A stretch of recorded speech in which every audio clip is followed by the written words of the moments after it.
are back. Episode number 2 of the Disney culture. This time we have, again, we got Anthony as always. He's in just about everything that I do. That's a side project of Extraordinary Culture. Gina's with us again. And then we got the man himself. Dude, what is your name on the DJ Koi? How do you pronounce that? Koi, kind of like koi, the koi fish. But okay. It was just given to me in junior high. And I was like, it's OG. Nobody has it. Yeah, I don't even know how to say it, so I say it's OG. But we got... Well, until I found out that it's a video game company. Oh, okay. It's actually a Koi game, so we'll fight that one later. Yeah, I don't think I'm getting sued by anybody, man. The biggest claim that I have with anything, and Anthony's breaking up again. The biggest claim that I have with anything is I put a couple of videos up of stuff that I had on my phone on YouTube, and I got flagged for the copyright. For I tried to put up a video of Mixed Magic, right? Mickey's Mixed Magic, and they got flagged for copyright for one of the songs in there, and I was like, oh man. So I tried to cut it out. I haven't watched it to see what it did. I was just clearing stuff off my phone, man. So I turned into a TikTok star overnight, apparently. The videos that I made there, I put them on Instagram as well, and they got flagged on Instagram for the copyright sound. So I looked. After October 1st, man, everybody's going down. That's fine, but what makes me angry is that if I had decided to make a real Instagram's version of TikTok, I could have used the same damn song to make the video. That's where it's dirty. That's where it's dirty right there and shady, where I could have used the same damn song. Very dirty. But I got flagged because the sound didn't come from their in-app thing. It came from an outside platform, which, to be honest, they don't even really know that it's TikTok because I just took the video. It could have been my own video, but it's dirty. So we got that. But anyway, we're here. Everybody kind of hit me up and was like, after we got an announcement of what's happening in California. So 2 weeks ago, we expected to hear that Disney and all the theme parks in California were going to go to the governor and say, here we go, give us the guidelines, let's do this, let's open as quick as we can. The governor basically shot back and said he weren't opening anytime soon. I'm sure we got people that are not going to live in California listening to this, at least a few. So we have that tier system here, it's colored tier system, and what actually happens is where we're currently at, we're in purple, which is the lowest tier. Is Orange County in red? They haven't moved to orange yet, right? Orange County is solid in red. Orange County is not moving. They keep trying to move to orange, but they're stupid. Yeah, so they're there. Basically, the lowest tier, where it's the most minimal risk, is yellow. So if I it's 4-tiered, right? So it's purple is the lowest, then red, then orange, and then yellow. So Orange County is trying to move into orange. So that's still going to be a little bit, but the governor has basically said nobody until yellow, which is the most minimal risk that there can be, which of course brings up a lot of different feelings in a lot of different people. And then I don't know, you can go wherever you want with this. I can go on for days because really you can talk about the layoffs, which we did, but I know second wave hit this week. I was just talking to Michael about that the other day, about the second wave of layoffs going on, and I don't know. Please, somebody go for it. Let me know your thoughts. What do you think? Thoughts on the Florida layoffs? I want to know who they're going to try to throw under the bus for the Florida's only layoffs, because they can't blame Newsom for that. Oh, they are though. They're blaming Newsom because they're saying if Newsom opened up, then that would have been a bigger cash flow for the Disney company, and then they wouldn't have had to lay people off in Florida too, because they would have been getting the Disney cash flow as well. So yes, there are people still blaming Gavin Newsom for the Florida layoffs. Oh, for frack's sake. Yeah, I have heard from it. They're all there's a huge campaign to turn this around onto Newsom for just about anything. So yeah, they're blaming him for those two. That's probably a small percent anyway, so that's all good. They're very vocal. I've noticed that with the smallest percentage of people, they are the most loud. Very loud on the internet, especially. Oh yeah. Yeah, it's sad, because I watch a lot of the videos out in the East Coast, and they're great performers.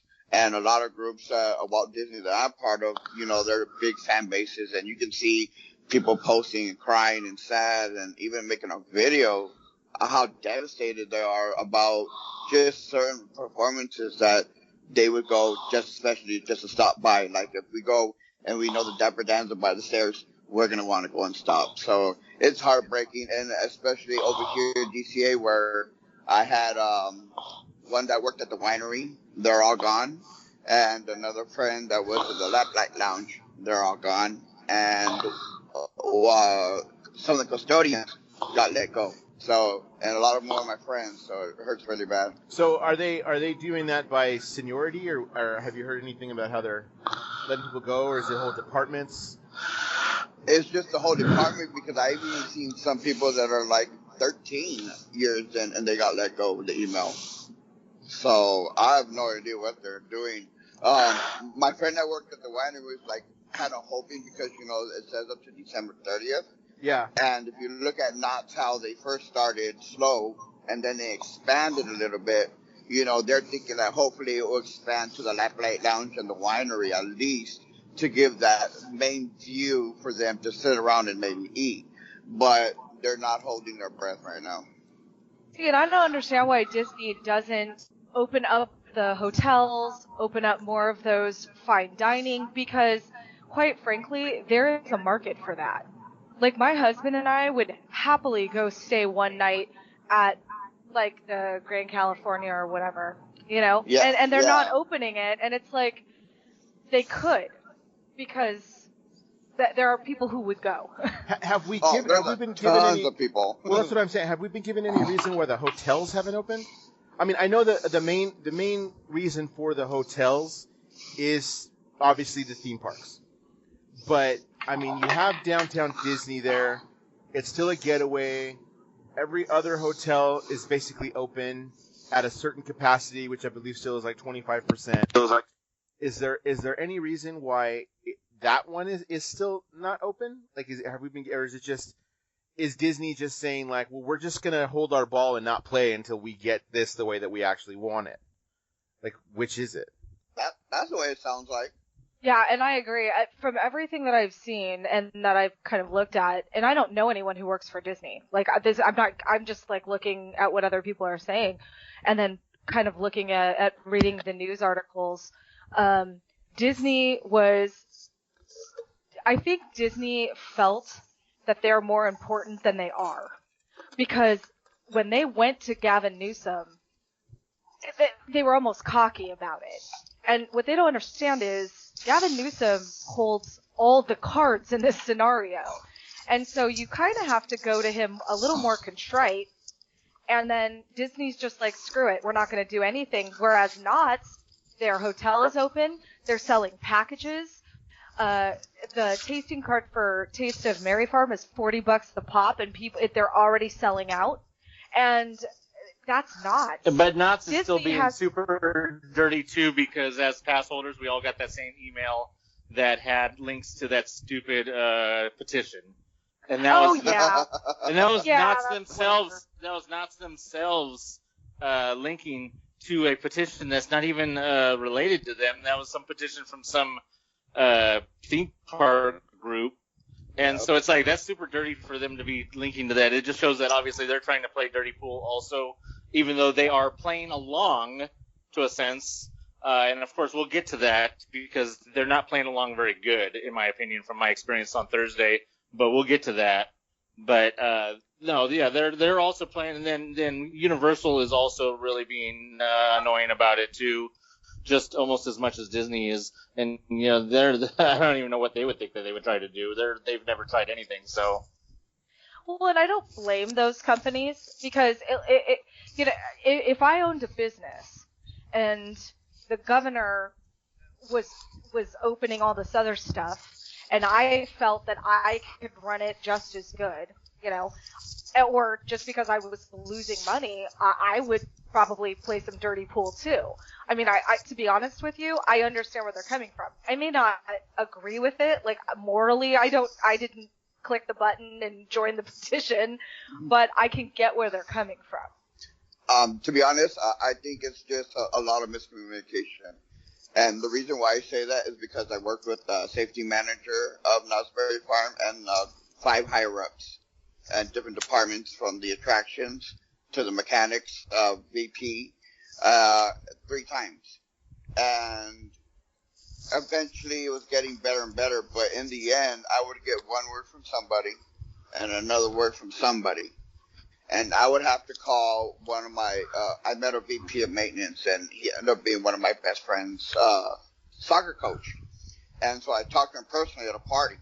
And I said, hey, if anything, I'm just going to go to you to get a real answer. Because I'm getting this and I'm getting this. And in the end, you're profiting off of me big time. And I know because I know employees and ride operators that have their microphone, their walkie-talkies, and they tell me what goes on after. And so, yeah, I think it's a 50-50 with that, to be honest. Yeah, I don't know. I mean, that's weird. Scapegoat Newsom all the way across the country. I see what they're getting at. If this would have been 2 years ago, I would have told you petition's my ass. And Anthony knows this. Anthony, I think, has ranted the most against petitions, being like, they're stupid, blah, blah, blah. We literally had an episode title that was that mentioned about petitions. Yeah, but however, in the pandemic COVID world, I have seen several petitions work, which is weird to me that it is, but I don't know if just truly times are changing or what it is, but it depends on the petition, though. The ones that have worked are ones that, they would have had an off chance of working under normal circumstances, but wouldn't have worked, but they just barely edged by this time. I mean, if you're talking about the theme park petitions, that shit, they don't care about that crap. If Newsom cared about that crap, he would have cared about that crap a long time ago. I always he ain't gonna care about that crap now. I always liken it how they probably do work for local things because you're answering directly to the people that have signed that petition versus something as big as Disney or whatever. I mean, hell, I signed the petition to build the Death Star, and I have not seen it yet. Never mind the fact that it was going to cost, hundreds of trillions of dollars to actually make. But I signed it, and it went to Obama. It went to Obama, who said it's just not in the budget right now. Basically, because it got enough signatures that he had to officially endorse it and write something that says it's just not in the budget right now to build. Hey, what do you think it would have done if it had come across Trump's desk? Oh, Lord. He would have signed it. Yeah, well, we have Space Force, so it would have went hand in hand. Yeah, exactly. Space Force would have built the Death Star. Exactly. Wrong president. President. Yeah, exactly. It was. Hey, but you know what? If it wasn't for Space Force, then we wouldn't have the series. And the series is great. Steve Carell is great. So one of the other things that we did after that had kind of gone through and Newsom shot the idea down, our governor shot the idea down of not opening anytime soon. We did get the announcement. Was it the day? Was it that day or was it the next day? It was really soon after we got the announcement that we hear well, guys, DCA is going to open. And DCA is going to be able to serve you some stuff on Buena Vista Street. Seriously, when was it? Because it was I want to say it was the next day. Or the next day. It was really fast. I want to say it was the next day. It was real quick. Right. It was something maybe within a couple of days, but it was real quick. A day or two, the group got flooded bad. Yeah, it did, which is welcome. It's welcome as a new place to shop in some different stores there. And having gone many times and shopped in the stores on Buena Vista Street, it's got some nice stuff. I happen to like those stores. But we also got the news that it was not going to be Main Street at all. And the word officially was there are no plans for Main Street. So there shouldn't be. Well, my question and kind of what I want to talk about is why is it Buena Vista Street over Main Street? Is it just because of the idea of how you can kind of social distance between one and the other? Is one preferred over the other based on what it has? What do you think the reason is that we get one and not the other? Or both? Buena Vista Street is essentially four businesses. If you want to separate them, you have Elias, which is the whole one side, and then you have what used to be the Pin part, but is now whatever it is now. Then you have Cats, which is the middle part, which is where the Pin store is now, I think. Maybe that other part is Cats. And then you have Starbucks, which whatever the hell Starbucks is called, I forget the name of it, the actual name of it. And then you have the ice cream shop. It's very condensed. It's very spread out. There's a lot more middle room. Main Street is a cluster F. There's too many damn businesses. There's too much little room.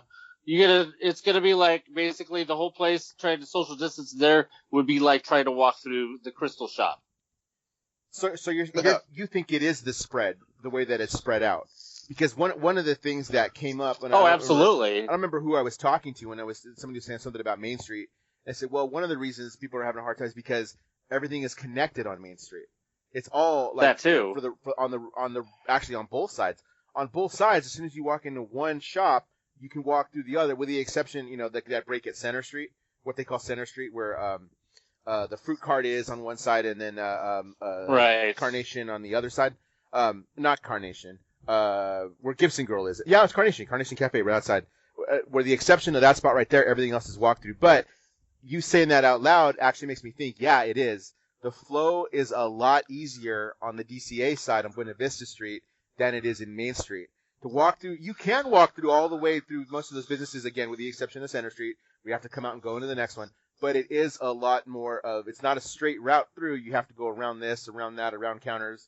So, yeah, maybe it is something like that. That could possibly be something. Well, plus the thing is that nobody's probably not thinking about is the fact that you can't just let everybody in there and just walk around in the shops. Those shops are considered indoors, and indoors qualifies for the 25% capacity or whatever it is restriction. So technically, if it's like any of the other places I've been to that have any kind of indoor places shopping that they allow you to, they're gonna have to close all of the doors and only allow people in one door and maybe out one door. But they're gonna have somebody there basically looking at the store to see if it's okay to let somebody else in, because they're gonna have to maintain that 25% capacity inside the shops as well. And that's probably another one of the things that's been a big, huge contention point, is the maintaining of capacities inside of the shops, not just inside of the parks itself, because that requires staffing at probably an entrance and exit, and then all of the doors in the middle have to be closed, which is why it makes Main Street practically impossible, because you can't start closing doors on Main Street. That's ridiculous. Unless they just counted the entire Main Street as one store, and so many people to walk freely in Main Street. I doubt that they would let them do that, though. And well, because at least under the state regulations is what I'm saying. The Newsom's particulars his health people may not want to consider Main Street one big building, because it's not. If anything, at most you could say it's 4 big buildings. If you want to take the 2 fronts and the 2 backs, you could say 4. But even then, you still have to take 25% capacity of. I mean, if you even just take a look at 25% capacity of the Emporium by itself to try and keep 25% capacity in there, and you're gonna have all these people in there rushing around, and it's logistically, like, it's really, really hard, and that has to be why they're not doing Main Street yet, because it's really going to be really, really hard. So you think they have to work out how the flow would go on Main Street? Because, again, admittedly, it is harder on that side. It is harder on the Main Street side than it is on the Buena Vista side. I mean, if they really were smart about it and they really thought through the whole thing logically, you put a divider down the center of Main Street and you have the flow either go from right to left or left to right. You have everybody go one way. In fact, like when they were doing the railroad tracks. Remember how they were redoing putting the brick on the tracks? Not the railroad tracks, but the trolley tracks. Yeah. They were putting the brick in, and they have those walls down the center of Main Street. And when that wall was down the center of Main Street, and the traffic was kind of like one way and one way, but you make it more strict. You put a wall down the center of Main Street, and you have them only go to the right, and then they do basically a loop and come back. And that's how they have to do it. It feels like a lot of work for a mall. And I don't know if Disney wants to do that much work for what is essentially a mall. Because if you've been to downtown Disney, now that they've opened up Disney stores in the malls, like, I'd rather go to South Coast Plaza and go to the Disney store than drive all the way to downtown Disney, fight for parking, fight to get in, fight to stand in line, fight for everything, just to wear a pair of mouse ears and say, oh my god, I'm on Disney property. Like, I'm not 1,000%. Seriously, it's like I'm not a YouTuber who's like everybody who I hear super pushing to open are these YouTubers whose money and livelihood depend on a rat, much as I love him, and they are the ones pushing hard. So many other people are like, yeah, it's okay for now. You know, like we'll just wait. And Downtown Disney was fun. I enjoyed it. It was a nice day, but the last time I went, you didn't have to wait an hour and a half in the sun to just get in. Marcelino's, to get an apple, it's a 4-hour wait. Like, I'm not waiting 4 hours for a caramel apple. No. You know, and I love, okay, so I'm weird. I actually like DCA more than I like Disney. And I know that's sacrilege to a lot of people, but I happen to really enjoy DCA, and I was even thinking, I'm like, do I really want to go and fight? And I think they're going to start charging for parking to limit the crowd who goes, because those parking machines right now, people who are just going down there to, like, you know, pirouette with ears on or whatever. It's true. Like, I don't know if I want to go down there just to kind of go walk through some more shops and eat a burger. And can you imagine how long the wait's going to be for Carthay Circle? I can't even imagine how fast, if they're doing reservations, how fast those reservations are going to go. Oh, I think they are doing reservations. Yeah, I think they announced that. Let me jump in here. I think I got one. I think in general why they're using DCA because of Carthay Circle. They know what they see from Downtown Disney and how they slowly opened up everything and how World of Disney has the lines and all the times and all the waits. Disneyland doesn't have that opportunity to make that high money because of the demand that Disney people want. That is going to be their first test.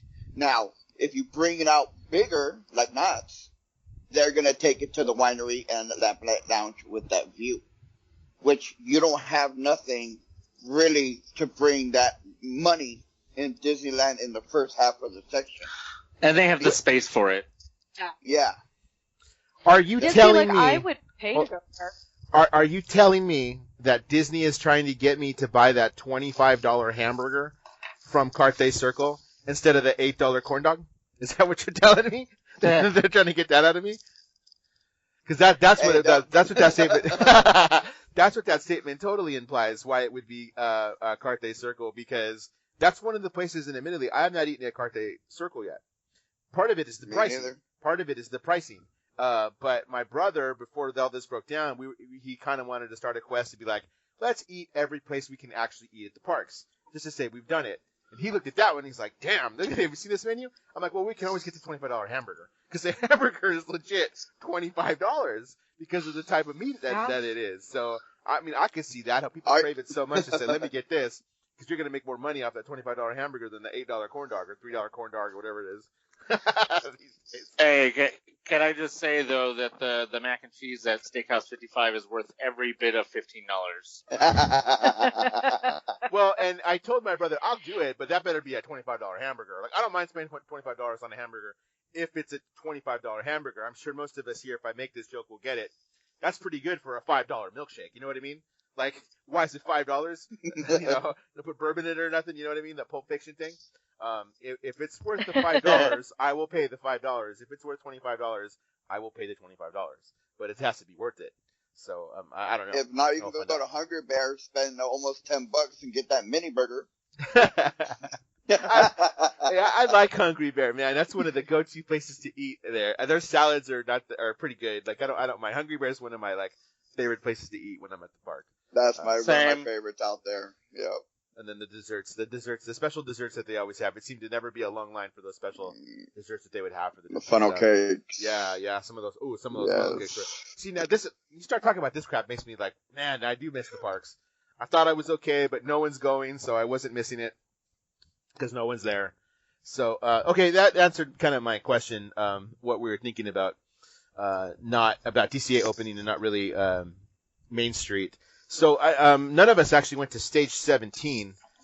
Stage 17 opened, kind of selling, as I understand it, and I haven't been to Downtown Disney. I still do intend to try to get there just to see it for myself. was going on, but as I understand it, it was just the same stuff that was on sale in Downtown Disney, just a different collection. Maybe an easier way to get stuff. To be honest, all my friends, one of them that actually got the Madame Leone zipper head from me, they said that World of Disney has the better stuff. Still, World of Disney has the better stuff? Yep. Yeah. So I really want that zipper. Yeah, that looks kind of cool. It felt like what I was seeing. It felt like they took the dress shop and World of Disney, and they just sort of like smooshed it together and like threw it in way off into the distance. And a lot of people just didn't feel like walking all the way down there, and they would rather just stop and go to World of Disney or the dress shop or whatever. I think they did it to try to alleviate, because World of Disney was taking 2 to 3 hours to get into, but people just didn't want to go down there. They don't have enough exclusives just for that stage. That's one of the biggest issues that people had was, like, one of my friends, he's almost every other day, literally every other day, because he takes pictures for me in my group. I know who you're talking about. I know who you're talking about. He got me the zipper, and I was like, hey, you want it? I was like, shit, yes, I will take that one. That's the only thing I want. But yeah, he was just like, there's just nothing where if they put more exclusive in Stage 17 and they promote it, you know what I mean, on the Parks blog, wherever, where the Disney groups are going to be flooding it, and then the YouTubers and people are going to talk about it, then they're going to start going to them. But until they do that, then it's just a random cheap store, to be honest, and that's why even the waits at World of Disney are kind of like outrageous still. Yeah, because I watched a lot of YouTubers, and every one of them that went into Stage 17 was like, ho-hum, we're going back to World of Disney. It was just, they covered it to cover it, but you could tell, like, it was an afterthought. It was a really small part of their videos, and they thought it was lackluster too, and that really came across. Like, I watch YouTubers to decide if I want to get in the car and drive 45 minutes and go fight to go to World of, to go down there, and if they're not excited about it, and I could see the merch, and I'm like, meh, it's not doing it for me either. So Disney did the one. Like, it could have been so much better. Big time. It's like the time I stood in line for 3.5 hours at D23 in 2013 for the Disney store, and there was nothing I wanted. Dirty. Depressing. It was all gone. My left knee has never been the same. Disney and Datney got no wonder you gotta wait for your ass to catch up to us. Exactly. Did you see that they actually are shutting down the Disneyland Today Twitter? Did you actually catch that? I saw something about them, or I heard something about them shutting down some of their social medias because they want to try and funnel people more into the app. Yeah. Is that what you're... That's what I was getting at, yeah. That, they are shutting down some of the social medias to funnel things through the app. Because I just opened the app a little while ago, and there is like a Downtown Disney section in the app now. It's on the homepage. Anyway, so the Disney Parks blog was still, as of 5 hours ago, they tweeted something out. So that means they're staying. Yeah. Not sure which ones were going. I just know for sure it was Disneyland Today. I don't see. I mean, the regular account just at Disneyland probably was not going anywhere. I don't think the AP one would go anywhere. At Disneyland hasn't tweeted they haven't tweeted since yesterday, but their Twitter account still exists. But they were not good at doing it anyway. Disneyland wasn't who you tweeted when you were trying to tweet a complaint about something. It wasn't necessarily at Disneyland. You did it at Disneyland Today, because they're the ones who tended to answer you a little bit quicker than Disneyland. Just whatever. So that was there. Then I didn't remember. I'm off schedule now. I forgot what I was going to talk about. That's fine. I mean, if you remember any of my rants or our rants about Disneyland Today, they were bullshit anyhow. So, but we tried, man. We tried. I still don't see. Deleted. even amongst all this. Okay, so we talked about Main Street, Buena Vista Street opening. The flow can be a little bit better. It's just a little bit more control. Michael, I don't disagree with him. Thinks that the food options there are opened a little bit more. It was fine with it. Gina, I even have a comment for you. I don't have a problem with you liking DCA more than Disneyland, but had you told us that in 2002, 2003, we would have looked at you funny. Now, after it basically got redone, right, okay, yeah, I accept that. But in 2001, I would have been like, "Are you crazy? Like, what are you?" It's No, the when alcohol. Yeah, when it first opened, it was not that great. We were like, they got rid of the parking lot for this. Like, the parking lot was better, but You mean you guys No. didn't like the big fountain with the sun? Yeah, I did with water fights there. It did have water fights. That's true, because you could just walk right up to it and just put your hand in there and just splash somebody. I forgot that the big fountain that was in I want to call Hollywood Studios. What's it called? Hollywoodland. That's the name of. That's a good movie. You haven't seen that, but what is the name of that freaking land? Backlot? Hollywood Backlot. There you go. Hollywood Backlot. Yeah. That big fountain. That basically the stage where the Mad Tea Party had. That stage was there for so long. When they took the stage down from that, I forgot there was a fountain that was still there. Yeah. I forgot that fountain was there entirely. Then people they took it out and it was like, oh, that fountain's still there. What the hell? I forgot it was. It's been that long. Jeez, that stage was there for a long time. I still say food and wine. Why are we not looking at a food and wine? Or do we look at that now? Because now let's be realistic. 2020 is not going to happen. I mean, as we record this, it's November 1st. 2020 is not going to happen. So I don't know if you throw in something for that. Do you have time to say, hey, as Anthony and Diggs would call it, the Festival of Fatness, the Festival of Holidays? Or do you just make it big and say, let's go to food and wine? I've said it before. Disney, there's no way. Disney has to get salvaged Christmas somehow. Disney is not going to let Christmas go by without trying to get something. They have to salvage Christmas. It's we've said it before. They make sometimes Christmas they make more money than they do any summer month period. They have to try and salvage Christmas somehow. They can't just say, okay, they can't just throw away Christmas and move on to food and wine. They have to try and salvage Christmas. And we talked about that a little bit on our last podcast. Go ahead, Jenny. I was just going to say, like, I don't know. I mean, this is for Disney. If you look at Walt Disney World last night, they pulled all of their fall stuff and boom, this morning it was Christmas. So this is the start of the Disney Christmas season and there's not a lot going on in California. I just don't see Disneyland doing anything really spectacular for Christmas. It's almost like they're pouting and they're just going to be like, all right, well, we'll just focus on Florida because that's where we're going to go at the moment. There's a lot of people, going to Florida right now. A lot more people taking vacations there. They're starting to have a lot more tourism. And I think maybe Disney just cuts their losses in California. That's great. All those people are going to go to Florida and then bring their goddamn COVID back here. Fuck. Sorry. I forgot this was a no-cuss. You did. No, I try to make it safe for kids, but we know we don't always do that.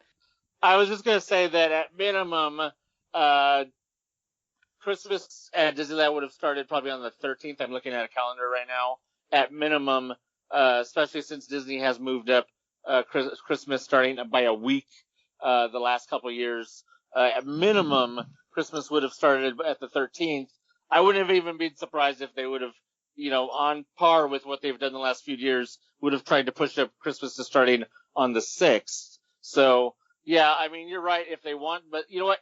It may be too late to salvage it. To paraphrase Jaws, it's not too late. Maybe too late to salvage November, but it might not be too late to salvage Christmas itself. Well, and that's what I was more referring to is them trying to get something for December. They may think that November's a wash. Sure, that's when Christmas usually starts, but it may be this whole Buena Vista Street might be a transition thing to them. They're going to be able to put up Christmas decorations at least. So there's that, I guess.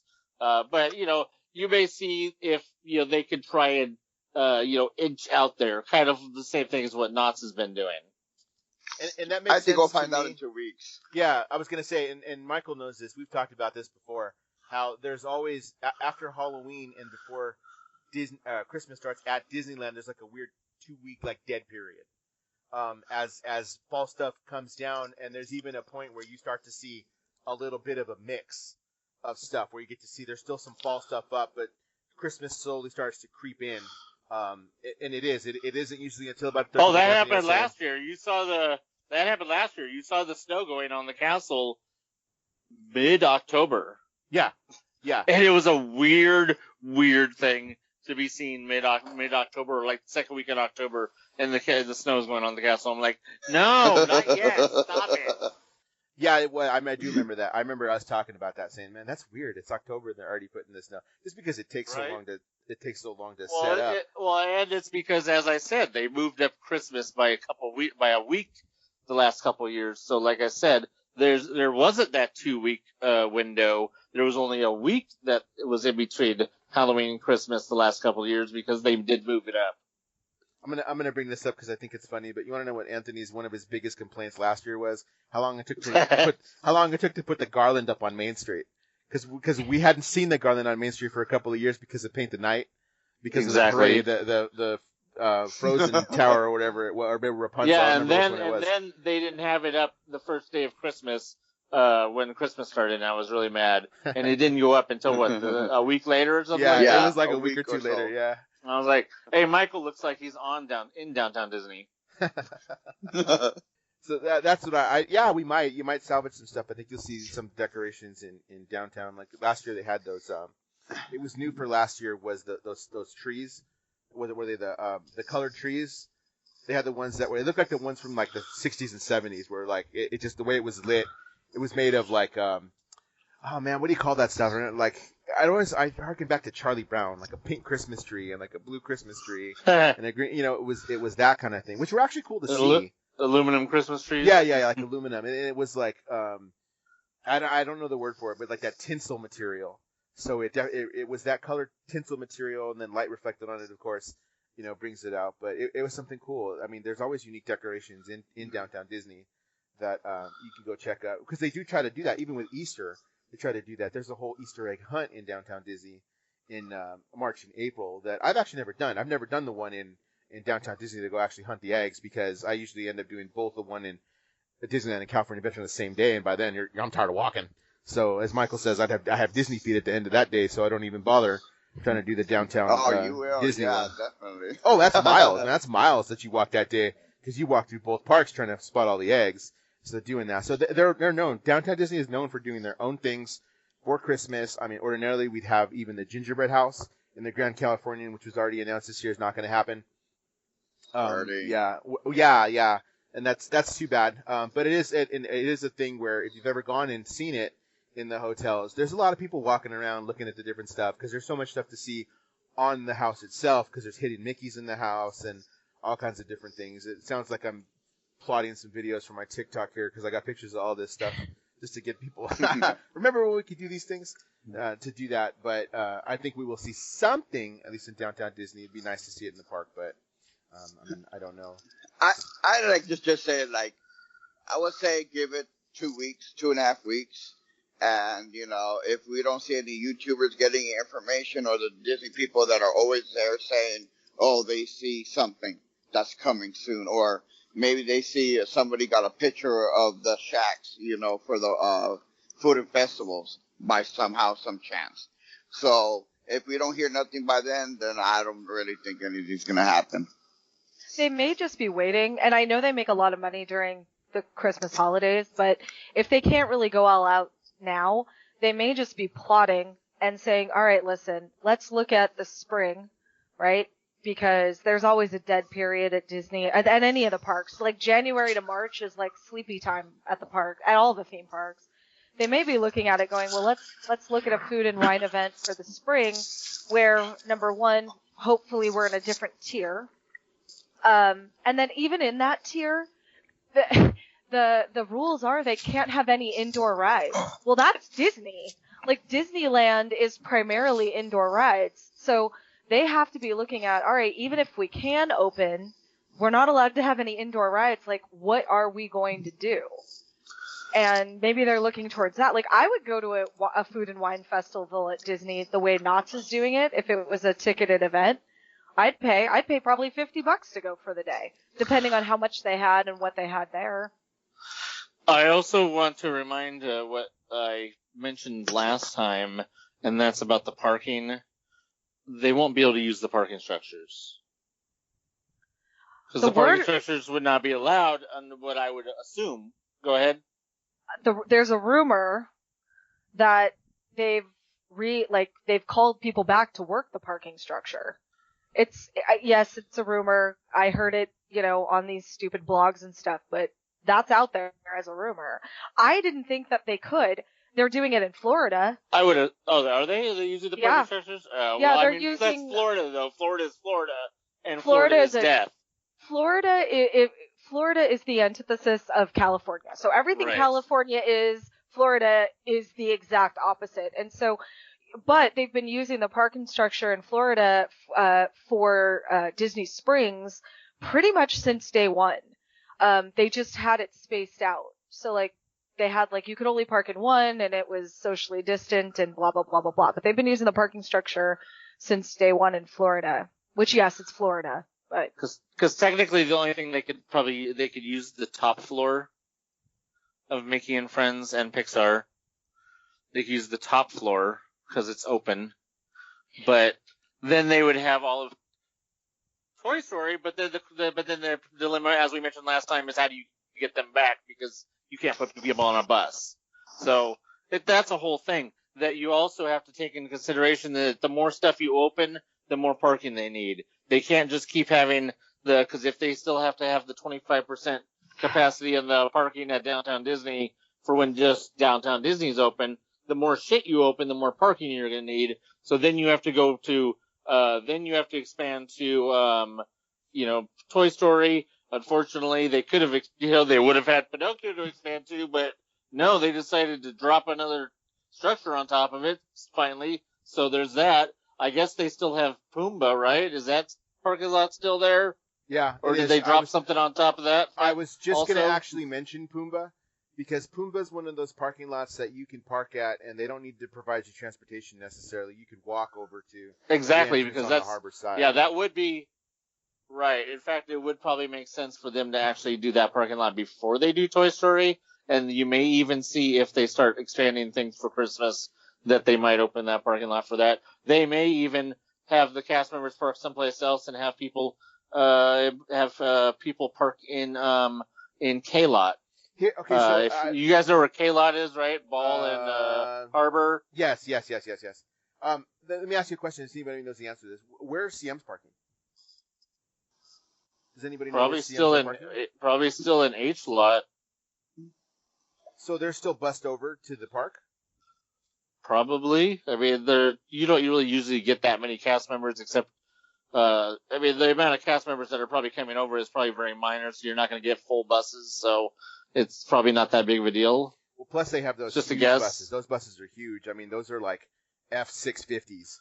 Well, the engine on those they are, dude. I've never seen one that big. I passed one of them, and I drive an F-150, right? So I'm familiar with what 250s and 350s look like. I passed this bad boy, and it was a 650, and you're like, holy crap, that's a huge freaking engine. All right. They did use buses in Florida, and again, I know it's Florida, but Disney practiced what to do in Florida, and they can kind of put those into practice in California. It's just depending upon like how they can go about it, because aren't they bringing back public transport? No, they've always had public transportation here in Southern California. So if they put up plexiglass, if they socially distant, if everybody has to wear their mask, I don't understand why they couldn't use the buses from different parking lots, because my biggest complaint, I have this anxiety about parking, and I like to know that I can park when I get somewhere,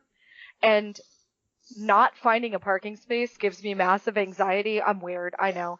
But if Disney opened more parking, even if I had to walk a mile, it would make things so much better. Because part of my biggest issue with going to Downtown Disney is the parking is awful.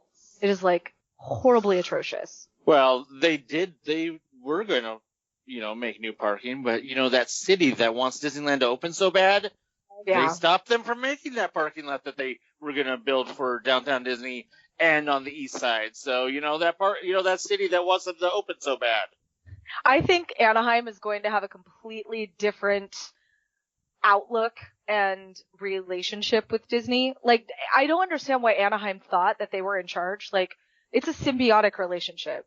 Because it was a bunch of Republican, city councilmen that thought that they could push around, quote unquote liberal Disney.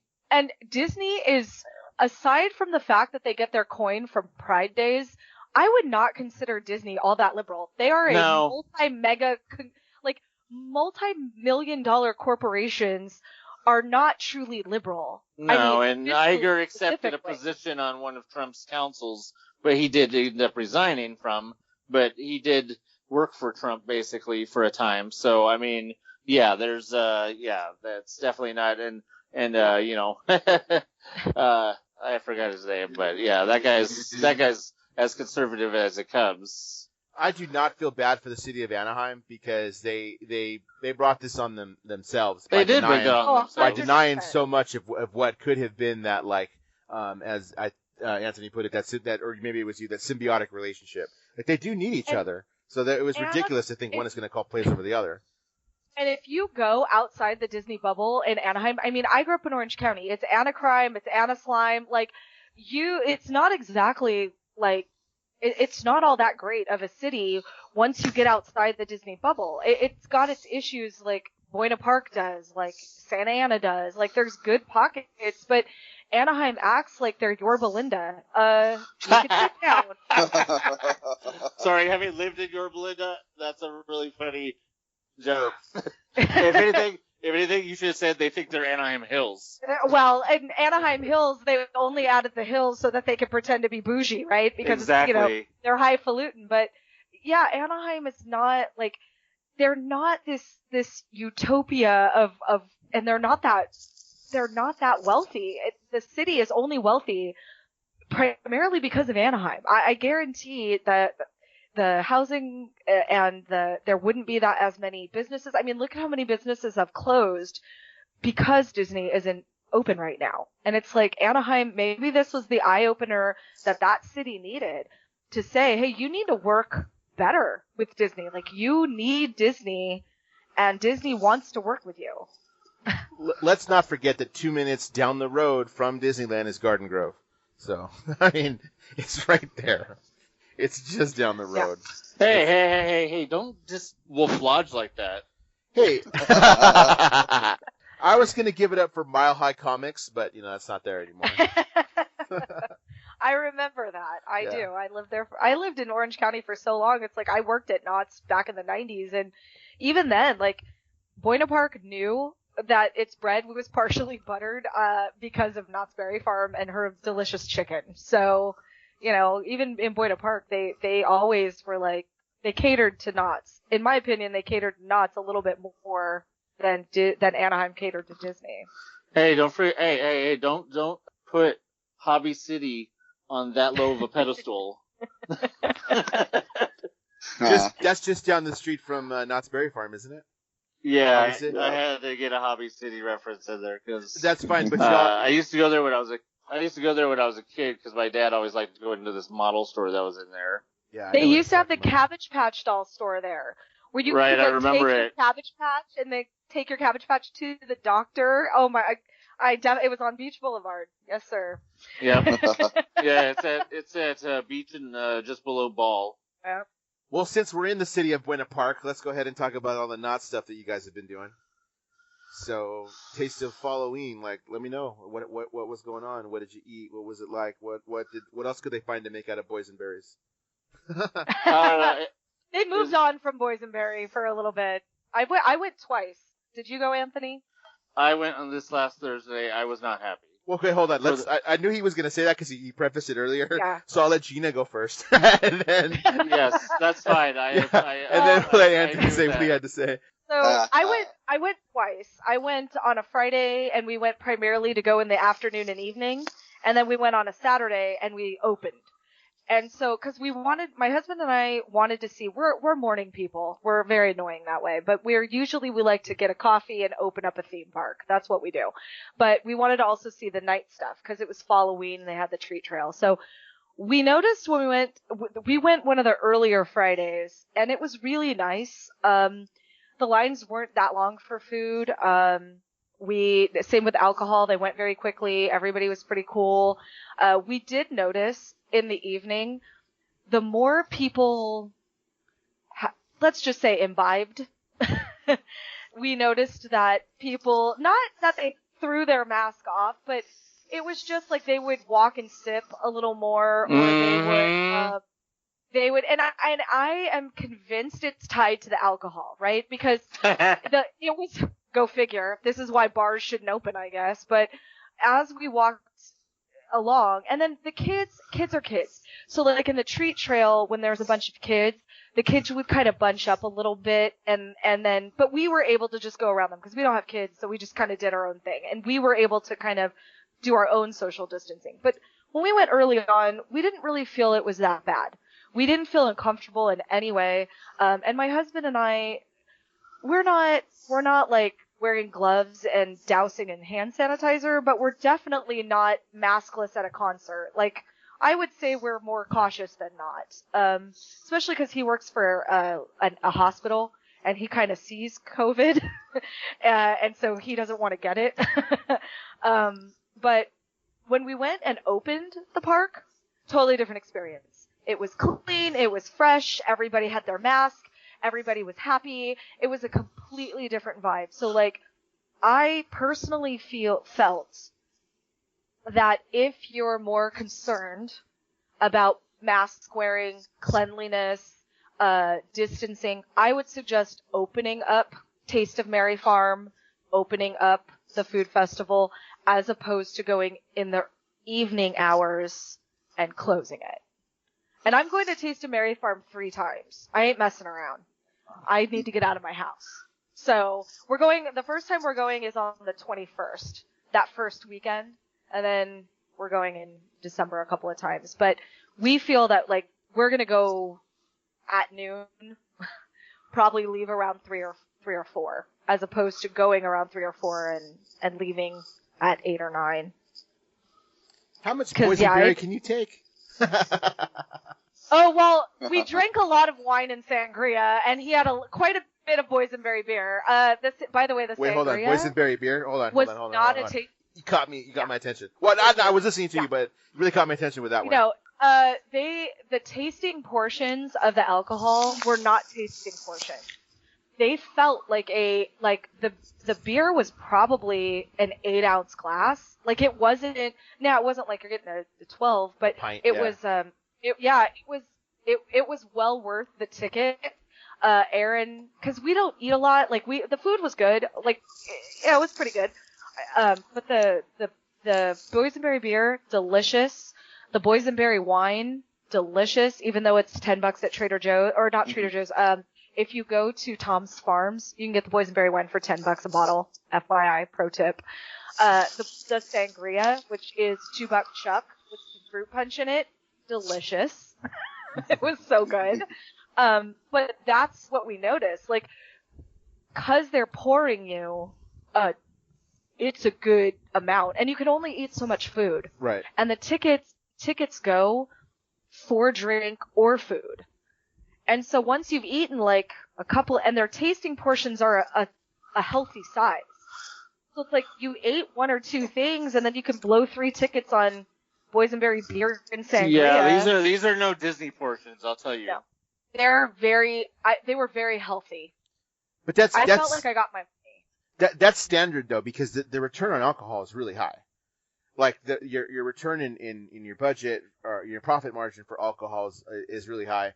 Michael, with some of Michael's background, I'm sure knows this, as do I from my punk rock background, knowing like when you play places, you have shows or something like that, whatever you're going to get paid or whatever, the place wants you to bring in so much, and the bar wants to make so much money.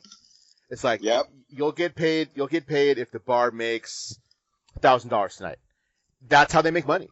It's the alcohol. That's the only way you're going to get paid, and a percentage of the bar is really what, if you're going to make or break. Right, so and that's those that's people are smart. going back and paying. Like, if you run out of tickets and you want a beer, you're going to go pay for that beer, especially if you already had a couple.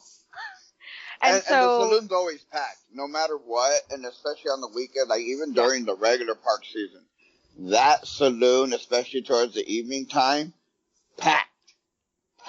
And then when you have the music, everybody's on, getting hit by the doors going in and out because you have so many people in the control of like semi-lines on, you got one bartender on one side and then the other side. So it can get chaotic, and I can imagine even now. And they have multiple places to get alcohol. It's not just the saloon.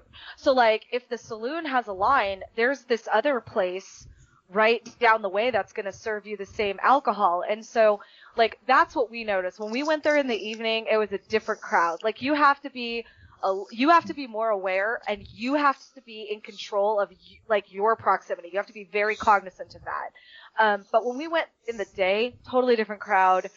I felt so much, like, safer, I guess you could say, and it was just a different vibe. More of a family crowd during the day than it is at night? I think it's just the smarter people. It's just the smarter people because, me having, I left my Knott's group, Facebook group, but I still, like, keep in contact with them, and then I have a Knott's Foodie group. And a lot of people, that I know that go, and especially some of the employees are like, if I choose to go because I'm a high risk, go in the morning and leave by maybe 2, no later than 3. And I just had one of my Disney admins. They were there yesterday because they went before, and they're like, you know what, we're just going to do the daytime because we can't risk that. And sure enough, as soon as they start seeing the crowds, they just took off. And that's how it's been consistently. You are right. At the nighttime, it just gets worse where people are drinking, walking, and talking. The cleanliness is not the same as the beginning. A lot of, like, a YouTuber that he's kind of stopped, that I worked with, he used to go hide out in the boardwalk far away to get away from the crowds and do his videos. And you can see, just way back, I forgot where the Windjammer or something, way back in that corner where they have the seats. He was just like, I just feel comfortable. He dances around and enjoys the food with his kids and does his videos. But when you see him going towards, like, the Fiesta Village, then you start seeing the crowds and the people, the chin diapers and everything, and that's where it gets too crazy. Where I can attest real quick, if I could just jump in about that area, because that area is right next to Johnny Rockets. Is that what you're talking about, right? It's that whole back area. Right. From Johnny Rockets to Accelerator. Right. Well, that corner there, where Johnny Rockets is, and then on one side, and then the water, where that ride is that's surrounded by the water on the other side. There's a booth there that sells the big sausage. Yeah. The big spicy sausage, which I ended up eating 2 of them because they accidentally charged me for 2, and because of the fact that that was the only place that I went to that had no line. And that's what I wanted to jump in and attest that it's not very crowded over there because there was no line at that one. It was literally the only place in the whole entire park that there was no line at a booth. And so I jumped in there, and she was like, oh, I actually charged you for 2. I'm like, you know what? All the other lines are way too long. Just give me the 2. So I just took both big sausage.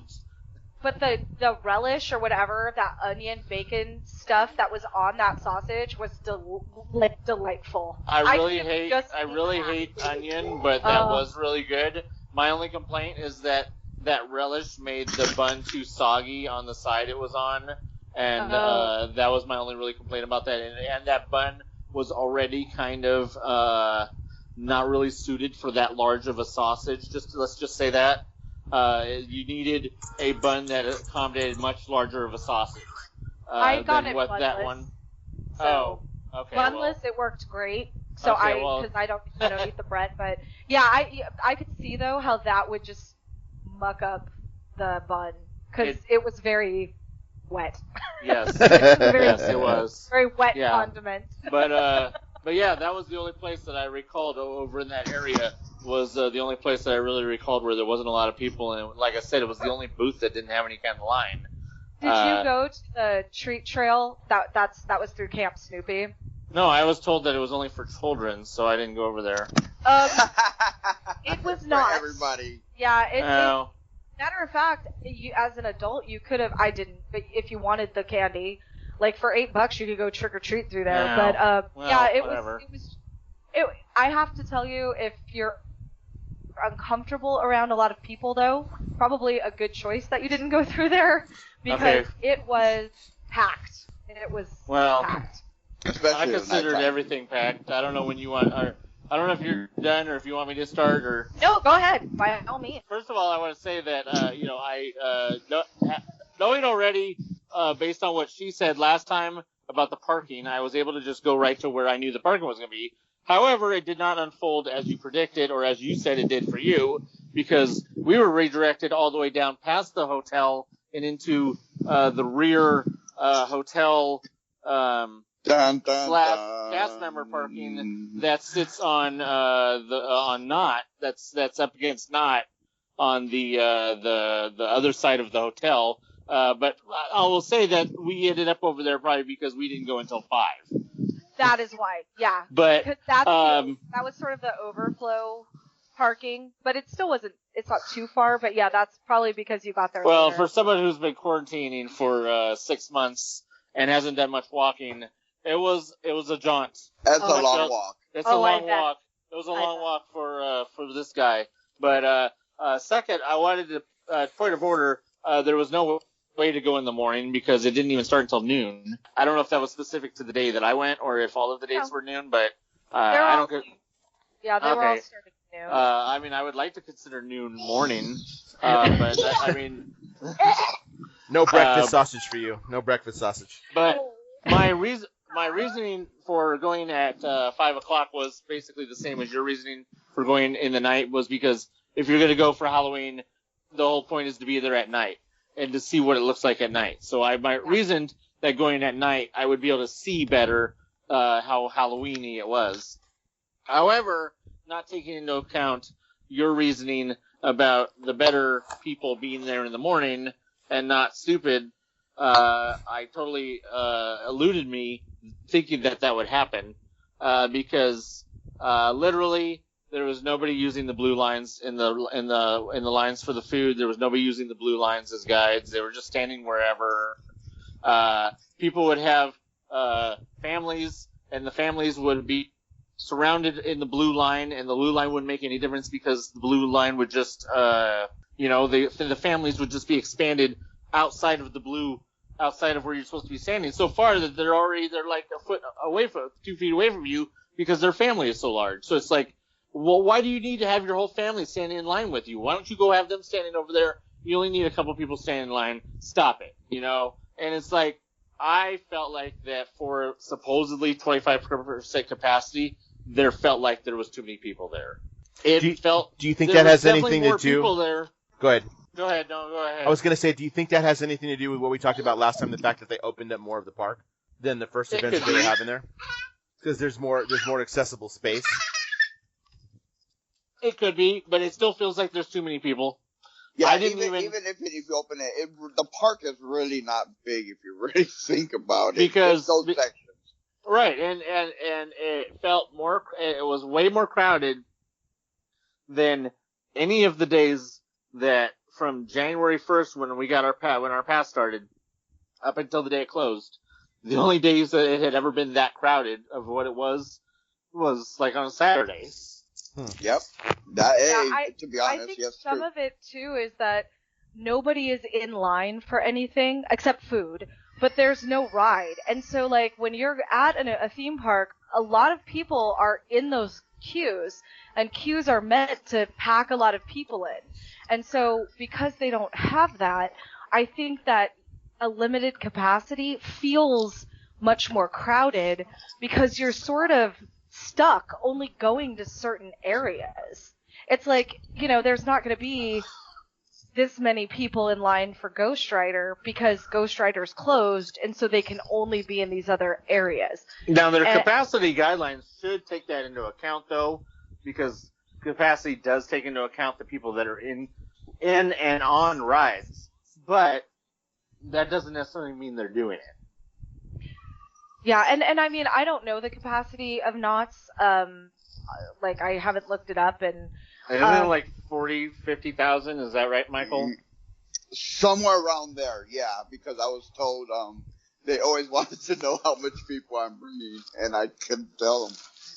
and I think I got close from what somebody I think actually tried to count was near 1,000, and they were still caught off guard, and I was too.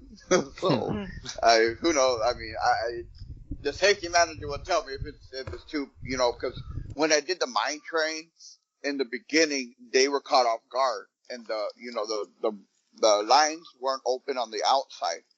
And the next time when I communicated with them and the ride operators, they were ready for me. They had everything ready, but still, I had the whole mine train line filled, the line on the outside, and then the line went all the way to the entrance of Hang Time at one point, the store. So, yeah, I honestly think in general the capacity of the park, if you just really think about it, you can't count Camp Snoopy because that's considered like a maze, right? And so you just have Fiesta area, which I don't think is pretty big. You can add the Silver Bullet area and all that pretty much because that's where I have my gathering. That's the biggest and the quietest spot there used to be. And then you have the boardwalk, which is, as you say, that's the emptiest space where hardly anybody's there. And then you have where everybody wants to be at, where you have all the stores and everything. So I really don't think, with 25 capacity and all my friends going and my admins and everything, I'm just like, it's the same thing where just everybody's in one section, majority, or the other, where the music is at, and that's pretty much it. Actually, you say the whole boardwalk. Not really. It was actually only that one section, because over at the other end of the boardwalk, I was going to go to Coasters and get that was a mess. The pastrami fries. Oh my God, the line there went all the way around by the dumpster. It was so bad. And then around by the bathrooms, the accelerator bathrooms, and I was like, well, I guess I'm not getting that pastrami. Wow. Well, there was another place because we saw that too, and I was like, the food at Coasters, first off, on a good day isn't worth it, let alone for the tasting. And there was other places, like we went to get, because my husband wanted the pastrami tots, we went over back to Calico, and we went over there. The problem with Calico is that it is a lot smaller of an area. Which is why I didn't even bother going to Calico, because I knew that it would be too bad over there. Yeah, and that's nope. That's the issue. Like, if you were to go to Taste of Mary Farm, let's just say, my advice to somebody who is more concerned about social distancing and mask wearing and that type of thing, my suggestion is to go on a Sunday. They'll probably sell out on a Sunday also, or if you can go on a Friday or a weekday, it's better. And get there, like, we got to Knott's at 10 a.m. because they opened at 10:30. So like 10:30, we got there. We got excellent parking. We got a coffee at Starbucks outside. We sat. We walked through a couple of shops, and then we waited a little bit because there's like an initial line, and there was a rush, like at noon. We let all those people get in, and then we pretty much walked right through security, walked right in, and there were no waits for anything. And so, like, my advice would be try to go on a Friday or a Sunday, or even if you go on a Saturday, but get there early. You'll get good parking. You can take your time. And then once you get in, it really felt much more empty, because I think most people like to go in the afternoons, especially on a weekday, because a lot of people work. So if there's a way that you can go earlier on a weekday, that would be my advice. Because it was a completely different experience going when it opened as opposed to going in the afternoon, for sure. Yeah, we were really like, oh, we're definitely not going to Christmas now. But if the way you put it, we might consider it again. But I'll have to see. It'll be up to the other one. But I did get to go to Boardwalk Barbecue, and I had the Grim Reaper prime rib sandwich, which didn't look appetizing at all. It looked like some dry ass meat. It looked like some super dry ass meat, but it was tasty. We got the burnt ends, which were not burnt ends. No, they were. Riblets. Thank you. No, they were riblets. They were 100% riblets. They're because like we're spitting out cartilage. That's not a freaking burnt end. And I'm like, there is no cartilage in a burnt end. Oh, my husband who likes to barbecue was livid. He's like, what the heck is this crap? No. Like, it's ridiculous. Yeah. No. But I'll tell you, the garlic mashed potatoes that we got were delicious. I watched a YouTuber, and they got the same dish, and it looked like they got grits. Like, the potatoes look like water, but when we went, they were delicious. And it's like, the consistency on the food. The barbecue sauce was really good. It was very good. Also, for anybody who's going to Knott's for their funnel cake, I made funnel cakes at Knott's Berry Farm for 2 years. I consider myself a funnel cake connoisseur. I could fry 8 of those puppies in a fryer. Wow. They're using the frozen ones. And so if you get a funnel cake at Taste of anything at Knott's, it is not the wonderful, beautiful funnel cake that you think you're getting. It is some overly fried crap. That's okay, because these guys know me. I don't waste tasted tickets on dessert. Well, and you know what? We don't either, because we can't even eat sugar. Or drinks. Yeah, you gotta. No, the point for me is I believe in maximizing my value, my dollar value on, and usually desserts are usually like, more in the, $4 range, $4 to $5 range, whereas your entrees are, in fact, if you look at the receipts, most of their entrees were valued at $7. So I would rather just get a bunch of entrees that are valued at $7 than get some drinks. I did get 2 drinks. The blood orange lemonade was really good. Ooh, I liked that sounds good. It was worth it. And then from over there in Fiesta Village, they had the I don't remember what it was called. The mint julep. It was a mint julep. That wasn't a mint julep. It was just a really good drink with different fruit juices. There was nothing mint julep about it except for the fact that there was mint in it, which could have just made it a mojito for as much as it was a mint julep. But it was a tasty drink, whether it was mint julep or not. If anything, it reminded me of the what was that drink that wasn't shitty that was over there in the purple drink, Michael, that was over in Disneyland. Was that the card? Yeah, I think so. Not the pirate drink that they had that tasted like shit. But it was the one. It was the other one that tasted good. Oh, the jungle juice, the one at Bengal Barbecue. Yeah. It was actually kind of spiritually similar to that. That is bomb. So it was spiritually similar to that drink, but not as good. But the drinks were pretty good. Like I said, the Green Reaper sandwich looked like crap, but it was actually really tasty. It could have used more horseradish sauce, and I could have used some mustard. If I would have went to the large sausage spice.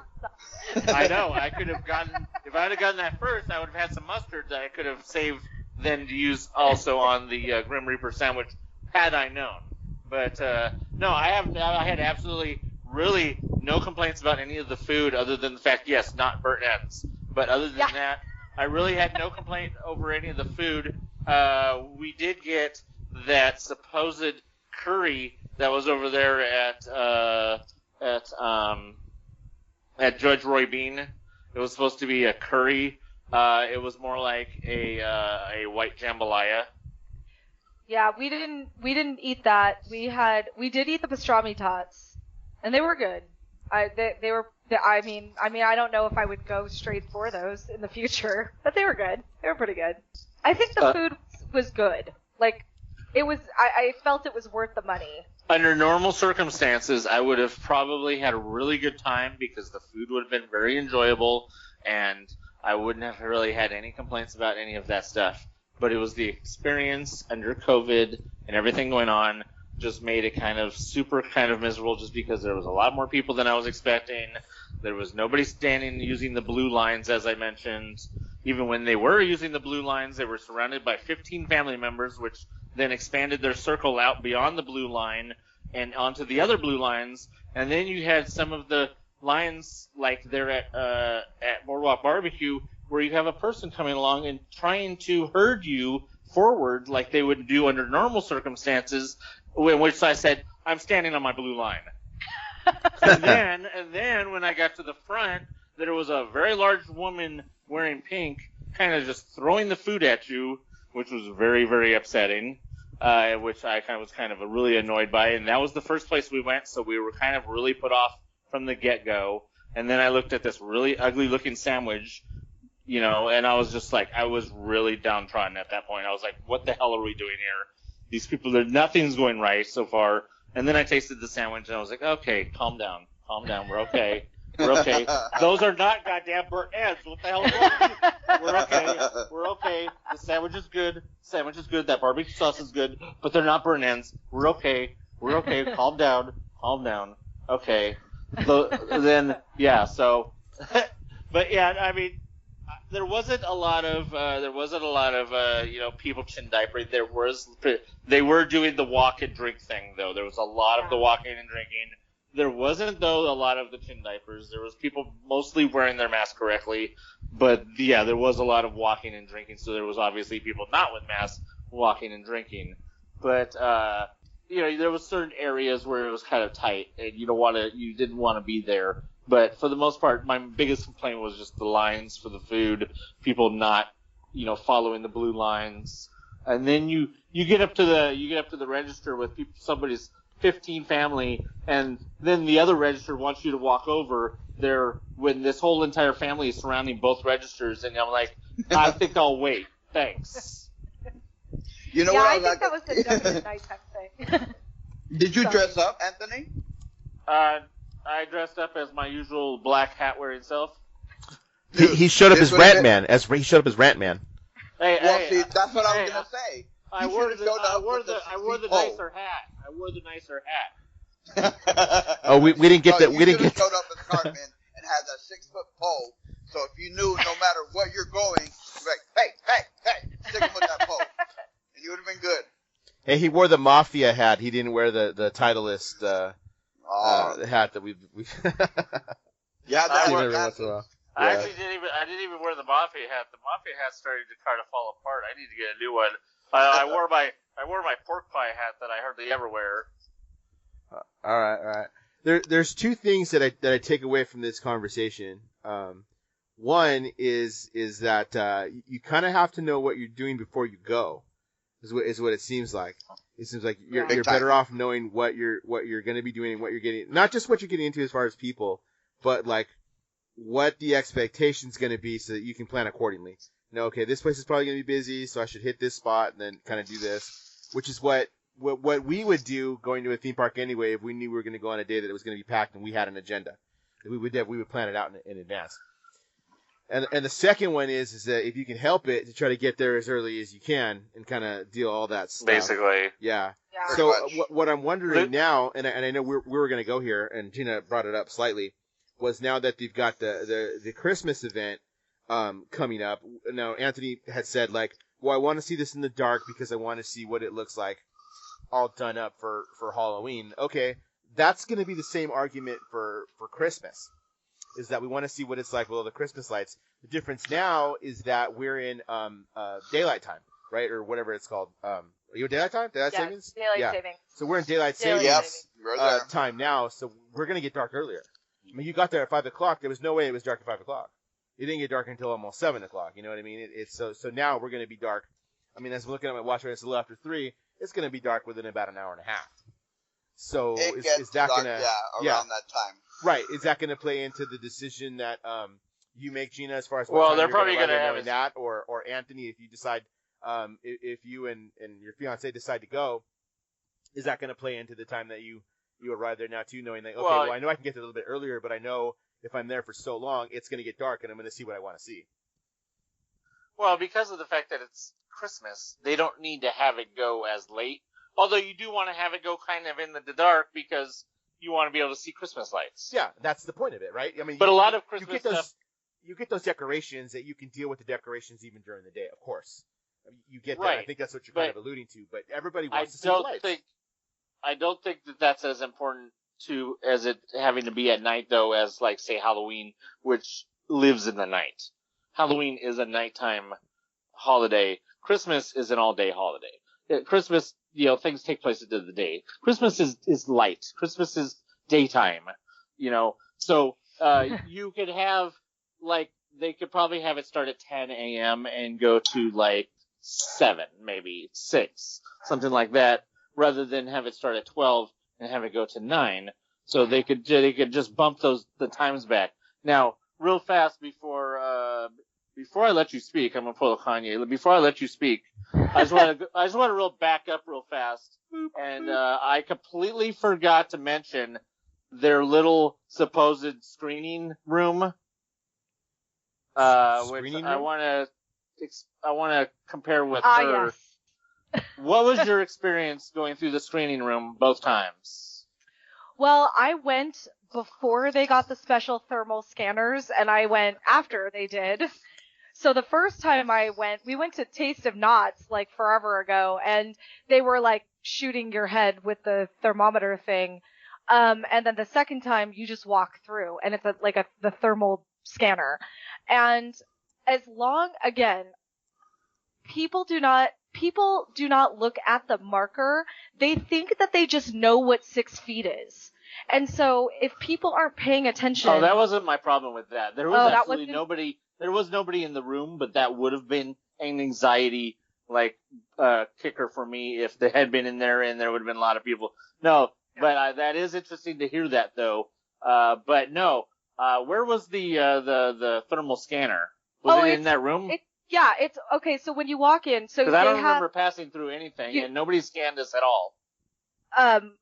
So every time I've gone through there, which is 3 times now, they have an outside queue, then they have an inside queue, and then there's the actual scanning, and it's like a podium, and there's somebody standing at the podium, and they just right. That was inside. Okay, yes. Yeah, okay, I remember and so as they wave you through, the thermal thingy is on the podium, it's in the.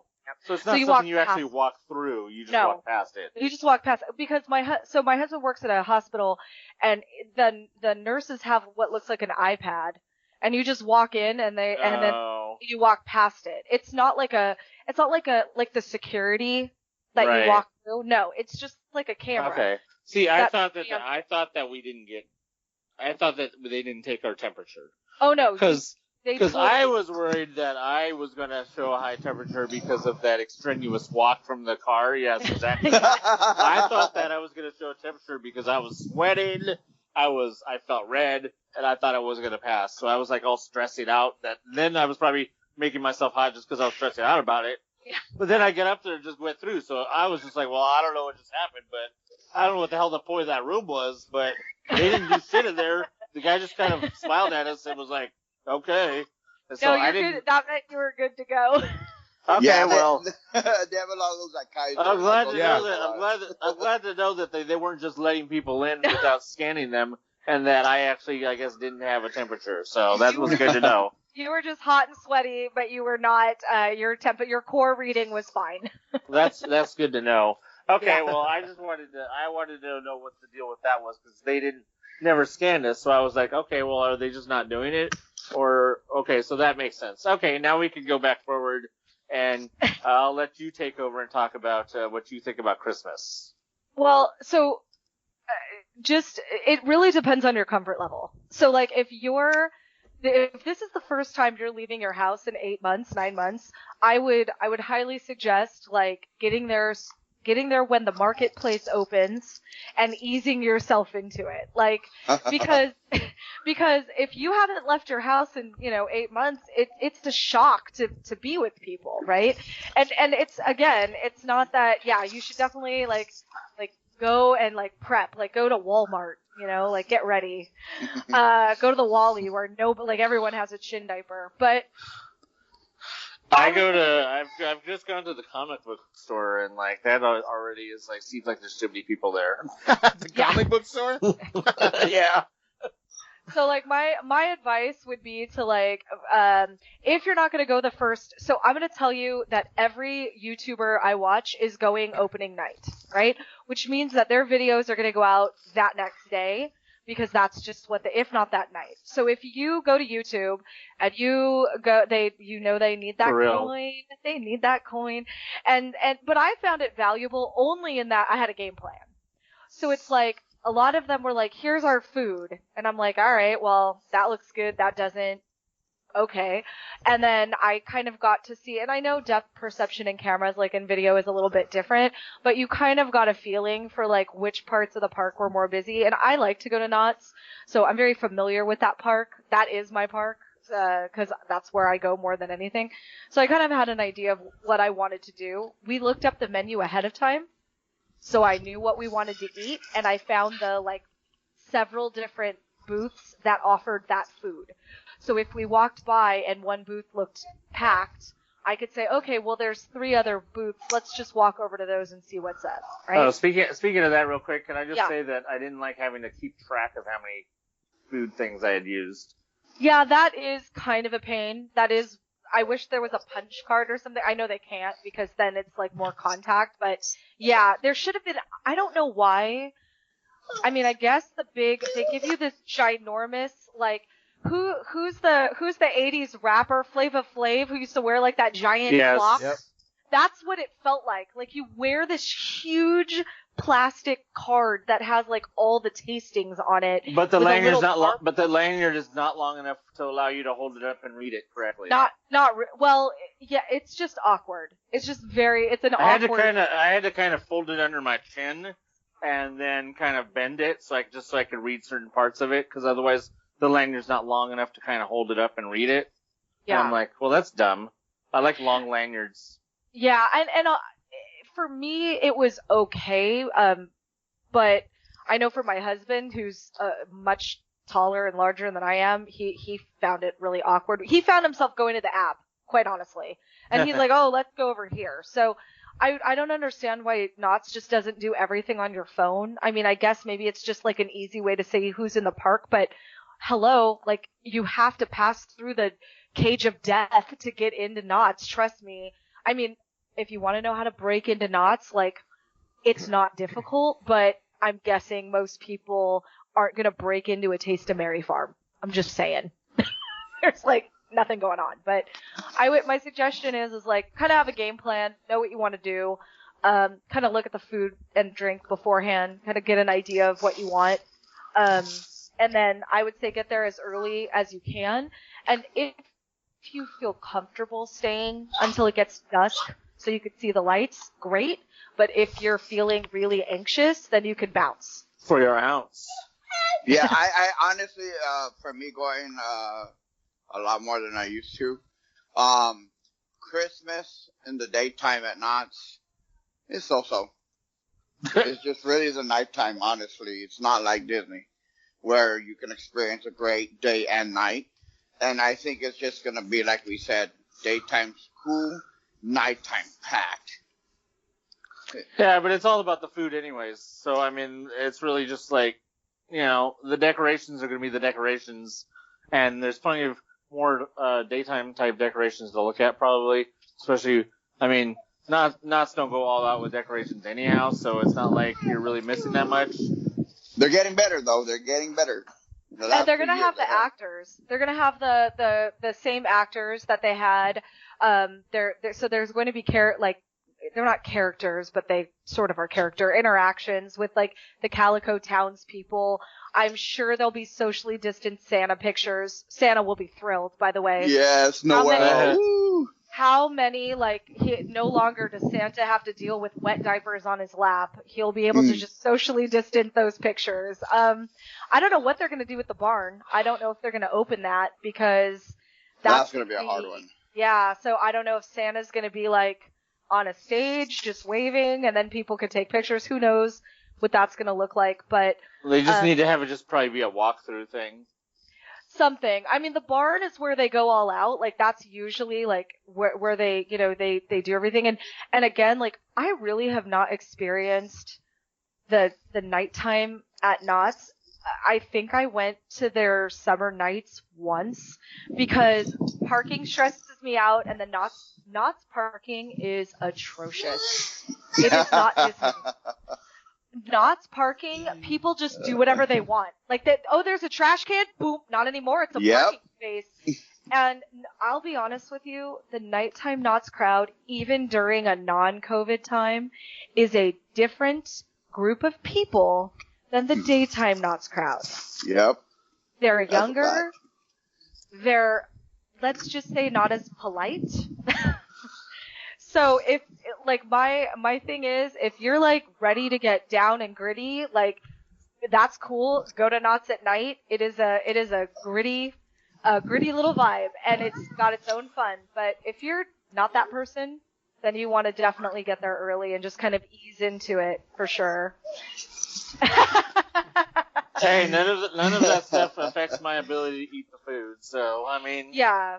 And that's really all I'm at Knott's for, is to eat food and to say hi to Snoopy. Which I did see Snoopy. He was during the day, he was in the treat trail up on top. He had Snoopy, Linus, a few others. So that was kind of cool that they actually had the characters. That was cool. But if you go to a Taste of Knott's, a Merry Farm, I ate them last year, I think. They make these turkey stuffing balls with gravy dipping sauce. Ooh. That is magic, my friends. It is magic. If you eat nothing else. And they're doing Thanksgiving tater tots. They're doing a full Thanksgiving dinner on top of tater tots, and I'm gonna tell you, that looked interesting. So the food is the show. I think the decorations will be nice. It's like, oh look, there's a tree. Oh look, there's whatever. But the food. You're paying for the food. Really try. Yeah, and they did up the price. It's $40 now. Same amount of tastings, so it's 5 tastings, $40. But they're supposed to have 60 food and drink items. They haven't released all of them yet. They should be coming out soon. Yeah, and they're already sold out of a bunch of dates. If you go, Saturdays. The Saturdays are in December are gone, but they've added a lot more dates. So like Christmas Eve is still was available, I think, still. They didn't really have too many dates they needed to add because they already were pretty much a lot of full weeks were in there. Pretty much just like the first week in December was not there, and then I think part of the second week or maybe it was the first and second week of December, but solid the last 2 weeks of December except for Christmas Day, and then pretty much the whole entire week of Thanksgiving is all the dates. But so there's lots and lots of dates, and like I said, there's really not much room for expansion. So we'll just have to see what happens if they expand into those first 2 weeks of December. I don't know if they will. I think, like, right now I'm looking at the app, and November is not sold out at all. So all of November, all the dates in November are still available. In December, the weekends are gone. So you can't go Saturday and Sunday, but Friday is still open. And then they have not sold out the week of Christmas. The week after Christmas is still available. So there's still tons of availability in terms of Knott's. That week after Christmas is any theme park is brutal. That week right after Christmas obviously. Any theme park between Christmas and New Year's is very brutal. It's like I wouldn't even want to be there anyways. I'm like, why are you paying for a Signature Plus pass just so you could go at times when I don't even want to be there? You know what? Shut up. Yeah, and I think, the only reason why I get that is that I want the only reason why I get top tier Disney Pass is because of the parking. Yeah. First off. Because I like to have parking already included. Yeah, but you don't need Signature Plus for parking. You get Signature for parking. I think to kind of close it out, I want to talk because we're getting there. We're about done. We're seeing some different stuff now. Paris just announced they're probably going to close if they haven't already closed, and that's going to be through at least middle of December probably that they're going to close. We are seeing spikes again, kind of worldwide. Italy is looking at shutting down. UK just announced, actually England just announced yesterday that they're shutting down for at least about a month. Is this going to affect what we see kind of worldwide? 2nd. Yeah. Does this affect what we see worldwide happening in other parts? Not here it doesn't. Well, I mean, as a whole, it doesn't affect anything because we have a stupid leader who doesn't follow that kind of thing. It just shows how much stupider our leader is than Boris Johnson, who is a freaking idiot. But yet, he still was behind the fact that they should close down the country for a month. So, I mean, who's the stupid or, but, as far as California, nothing's going to change. Newsom's going to look at what's going on and be like, well, why should we open here Where they're closing down parks. Well, it's not like. And I don't mean nationally. I don't mean internationally, because you're going to see that internationally. I was thinking more of a lot of the news articles that you read, especially in the last day, are talking about, is Florida going to close again because it's justified from the company, not the state of Florida, not the state of Florida, the parks. No, because I was like, DeSantis over his cold dead body. Well, he shut Florida down again.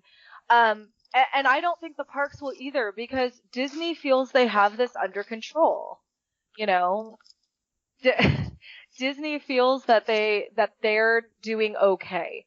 Disney feels that they have, from everything I've seen, Disney is like, we're safe over here. Come to Walt Disney World. We're safer than anywhere. And I have to say, I saw a couple of vloggers go to other places in Florida, in Orlando, like the other Orlando, like touristy trap things. Yeah. Holy cow. There's no way. You want to talk about scary? No masks. Everybody up on each other. I always go, COVID doesn't exist because we don't believe it does, so it just doesn't. Like, that's their feeling. But Disney feels they have this handled. And DeSantis will not close Florida. No. I don't even think, if Biden got elected, and if Biden said there is a federal we are closing the country down, I think DeSantis would laugh at him and just do whatever he wants anyeanyway. Well, he would. DeSantis is. Well, and only because there's precedent for that. Remember when those there's been other governors who refused to do things under Obama, so they're like, well, we'll just pull that shit again. Yeah. It all comes down to the states' rights issue, and if it has to, it'll go to SCOTUS, and SCOTUS is now conservative leaning. So at the end of the day, I do not see Florida even remotely entertaining the thought of shutting down. It would take a massive outbreak at Walt Disney World, proven to be within Walt Disney World and not covered up anyway, like all the other ones that probably have happened. Well, they don't do contract tracing anymore. Right. So it would have to be something that there's it would have to take somebody like dying or something within the park grounds, like, or something like that. Park. Like at the park. Like it would take something super extreme like that, like proven that they got COVID from in the park for them to like literally close it down, because otherwise they're like, this park's gonna stay open until you can pry it from our dead cold hands. Yeah. And at the end of the day, like, I can't blame the company for that, because their whole job is to make money and pay the guys at the top. And if they're telling people, they've got signs everywhere, COVID lives here, come at your own risk. And they have people running there in droves. Their hotels are full, even yes, the reduced capacity, but their hotels are full. The parks are full. People are traveling into Florida. So people are willing to risk it. And so I don't see it happening. And even if Biden's elected, the nature of America is not really this cohesive country the way France, people are fleeing the city and going into the countryside to get away from all the curfews and stuff. So I don't know. I just personally. So New York. Yeah. Well, and yeah, I mean, at this point, I was very shocked to see what New York did. I mean, I shouldn't be, but I was a little shocked to see what New York is doing. But Hawaii did it too, where you have to, quarantine or get negative testing, which is great. I don't see Disney doing it, because at the end of the day, corporations, they don't really care about people. Well, no. It's about money. And all this, we love our CMs and we're a family, to a point. They love them to a point until they're no longer useful, because they had no problem letting 28,000 people go and not letting any single people at the top go. Any CM that actually tells you that Disney cares about them is lying to themselves. Because any former CM knows damn better.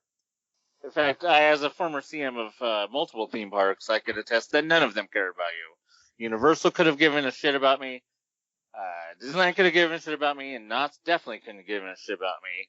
We could probably have a whole discussion sometime about the difference between the union theme parks and the non-union theme parks.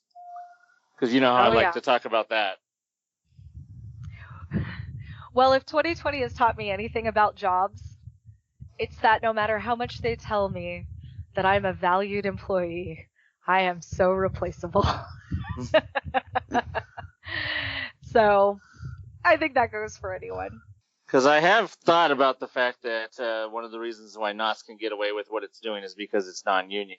When it comes down to the union stuff, there's a certain way that has to work a certain way. From being let go to being called back to how long you're on a recall list. It's very, very complicated. Even honestly, who they can let go through the union. Yes, even who you can let go, because you can't. If you let go of one department, but you've got somebody in that department who can do a job in a different department, that has to be taken into consideration. The fact that they can do that job, so you have to let somebody else go because somebody else has more seniority who can also do your job. Gina and I have seen that personally. Like we have seen that play out. I've been a victim of it. Yeah. I've been a victim of it. So, and unions are good and bad. And like, you can argue pro or con to anything really. There's always a pro and con. But, at the end of the day, COVID has opened eyes. Not only like we can all talk about how horrible 2020 has been, but in some ways, like it's really been eye-opening, on a variety of levels. And from how corporations are run to who's valuable to what's important to us, to even like on a level of you're like, okay, well, I really want to go to this event. And then you get there and you're like, oh, I'm super uncomfortable here. Like you're learning about yourself. Like I learned that about myself too. And so as much as we can, there's so much bad, like the Rona and it's so horrible. There's all these like eye-opening things that 2020, it really has like given me some clear vision on some stuff, and wouldn't you know, 2020 and people, it's really made like personally, I look at people differently now because in some ways like they show their true colors, and you're like, wow, I never knew that about you, and now I do. Thank you. Ban, block, block, block. Pretty much. Oh, man, that unfollow button is the best button on social media because then they don't know you don't follow them anymore. We did. We got the clear vision we were talking about. Like 2020 is, it's just, if you look at history, like every time there's some major upheaval, it really just kind of shakes everything up, and those people that live through it have a completely different perspective. And either way, I've watched people swing one way and people swing another, and it just depends on your personal experiences. So we'll see what Disney does, but they're not doing anything without Newsom. And they learned real quick that they are not the puppet master. Newsom is. Like him or not. He's the guy pulling the strings right now. Well, I think that about brings us to a close, unless anybody brought anything, has anything they want to bring up last minute. Can I just, me, always gotta have some last word. We're getting back to, she was talking about the when we were talking about opening up, downtown Disney and, into Buena Vista and the types of people that are the ones that are clamoring for it to be, reopened.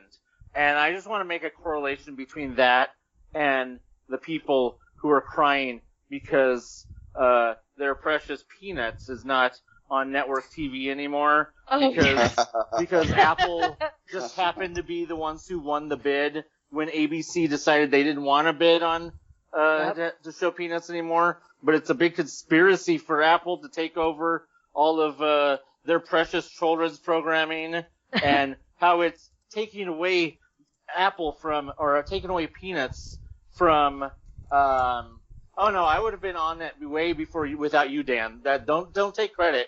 That it's taking away Peanuts from all those poor people who don't have the money to have internet or streaming, or apparently never have bought a goddamn frickin' DVD player in their whole entire 20 years that you've had to get a DVD player. And I had a memory on my on my Facebook that said that I watched that I had just bought the Blu-ray 6 years ago. I've had the Blu-ray of the Peanuts, all the Peanuts specials for 6 years, and these people can't have gotten a damn DVD in 20 years. There's literally people saying, "Oh, I have it on DVD, but it's not the same." Are you stupid? Do you really think that watching it on TV with the commercials is that much of an experience? It's you just can't pop it in?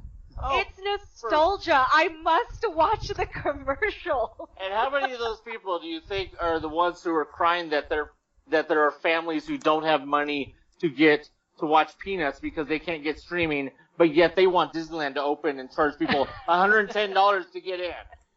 They're the same people. They don't care about that shit. They just want to complain. It's an overlapping Venn diagram. 75 cigarette commercials. Hey, 75%, I guarantee, of the people complaining about the damn Peanuts on Apple are probably just stupid Apple haters anyways. So it's like, are you really? It's like some liberal conspiracy to take away Peanuts from conservative families or something like that. That's what's next. I'm waiting for Sobiek or whatever the hell his name is to say, be like, or Cernovich or one of those idiots to be like, oh, it's a liberal conspiracy that Biden is conspired with. But liberals and are Soros, all the poor ones. Soros The has liberals conspired are the poor with. ones. We're all the liberals are the socialists. They can't blame the liberals. They can't say that it's a liberal conspiracy because the liberals are all the socialists who have no money. All the Republicans are those hardworking American men and women. Right. Yeah, the Peanuts not being. I think we've reached that point in quarantine where everybody needs something to complain about. Yeah, I follow I follow the Snoopy page. I follow the Schultz Museum page, and just ever since that announcement, and then there's literally people that act like they didn't know about it, even though Apple has been showing Snoopy in space for the last year, ever since the launch of Apple TV Plus.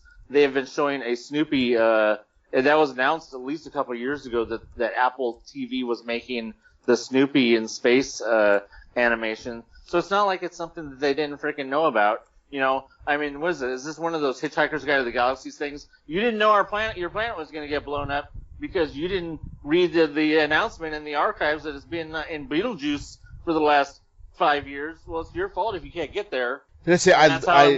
I literally saw a commercial on TV yesterday for the Great Pumpkin on regular TV. I was just moving through the channels, and I saw something about the Great Pumpkin, and I was like, are they going to show the Great Pumpkin on TV? I thought that was the whole thing. And then it said available on Apple TV. I just started laughing. And thought about Anthony. I was like, where's he ranting at? Dirty. I think it's dirty the fact that they had to plug Apple TV on regular TV. That's what I found dirty. I didn't even know I had Apple TV, but I was my probably sister, watching Channel 7. I got one of those new smart TVs, and I was playing with the apps, and Apple TV is just on it. Like, I don't pay for it. It was just on it. So sometimes you get a year of it automatically for free. So at the end of a year, you might not have it anymore. But yeah, a lot of devices come with Apple TV for free. I got it for free for a year. I don't even remember how I got it, but I got it for free for a year. But I'm enjoying it. I mean, I like stuff that's on there. And if all the Peanuts and stuff is going to be on there, I'll pay for it because I'm not a cheap sack of shit that didn't buy a DVD 15, 20 years ago. You know, you could still buy those on Amazon. Hey. I'm just going to throw that out there. No. Actually, point of order. There were people saying that they were sold out on Amazon and people were jacking up the prices. I went on Amazon and verified that, and they are completely either sold out or they're from third-party vendors for like $100 for the set or something like that. So they are all sold out. But you know what? They've had 20 years to get the set. I literally got the Blu-ray set 6 years ago, so I mean, they've had plenty of time. Anthony. I feel attacked because I actually own them all on DVD, and I have just been putting off buying it on Blu-ray just because I was like, I already have it on DVD. Do I really need it on Blu-ray? And even though I know the quality does go up a little better. You have it on DVD though. Yeah. But for how long? How long have you had it on DVD? Oh, years. But anyway, see, I did because you're not stupid. I did look to see how much it was to get that because I see it every holiday. That set come out, you know, the 4-pack of them, and I think every year, I should buy that, and then I don't. I have them on DVD, blah blah blah. I never do it. And then once that was announced, actually after we had talked, I just, out of curiosity, because it gets to me, curiosity is going to end up killing me like the cat. But I was like, I wonder how much it is. Like, maybe I should just buy it, well, because they announced this. I know everybody had it. It was like $100. It was freaking ridiculous.